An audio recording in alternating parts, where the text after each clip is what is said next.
Another new protocol for us is going to be the oral dental trauma protocol. I believe we had a oral trauma protocol, but this one's been completely rewritten and has some pretty big changes to it. So let's just start from the beginning. Indication: known or suspected injury in the mouth. There's not really any contraindications. So assessing the patient, obviously you're going to use your universal patient care guidelines. These patients you want to transport in a sitting upright position if possible, just because if they're bleeding, you don't want that to uh, run down in their airway. Be cautious, as any injury to the mouth has the ability or potential to become an airway issue. You want to visually inspect the teeth, the oral mucosa, and tongue for any deformity, bleeding, laceration, fracture, etc. I don't recommend it, but if you put your fingers in the patient's mouth, just be very cautious. You don't want to get bitten and get your fingers bit off or whatever. Bleeding: if mild bleeding, it may be controlled with a small piece of plain gauze held by the patient. If it's moderate to persistent bleeding, you can take some gauze and soak it in either TXA or some cardiac epinephrine, and have the patient hold the gauze wherever the bleeding is. If it's severe bleeding, you need to suction the airway, transport in an upright position, or in a lateral trauma position if they can't tolerate sitting upright. You can consider IV TXA per the protocol if the bleeding is less than 30 hours from onset, and then administer IV fluids to maintain a MAP greater than 65 or an age-appropriate systolic blood pressure in peds.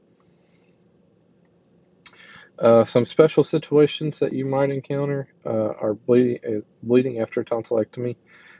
This may occur 5 to 7 days after surgery, and bleeding may be brisk and require resuscitation.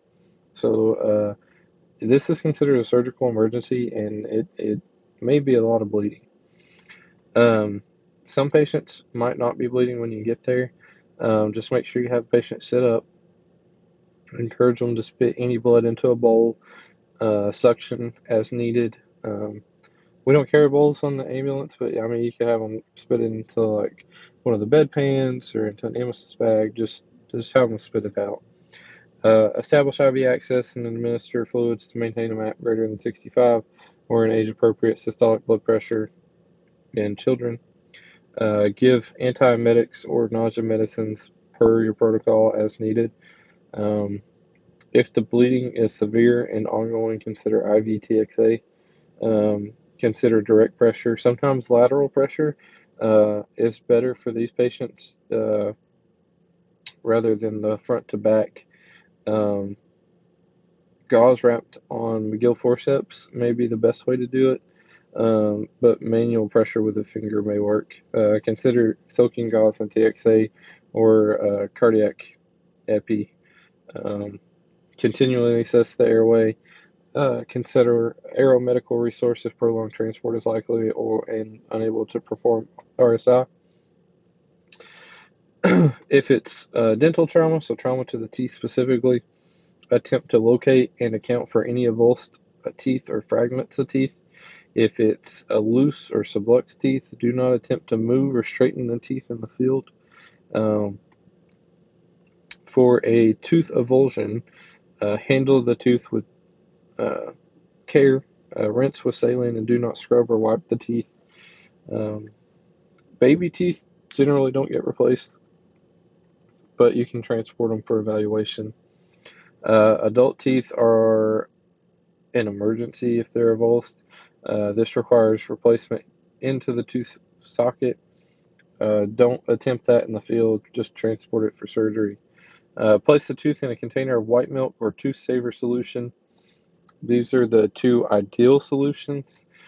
Saline or saliva may be okay to replace if you don't have the solution or milk available. Transport the patient with the tooth to the ED.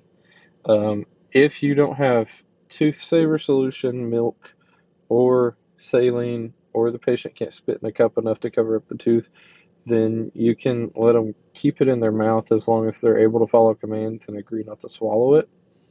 However, I don't recommend that. I don't really see a situation where you wouldn't have at least saline on the truck. Um, but if you can get a milk or a tooth saver solution, that's great. I don't think we carry any tooth saver solution currently, but you might ask your patient if you pick them up from a residence if they have any milk. So.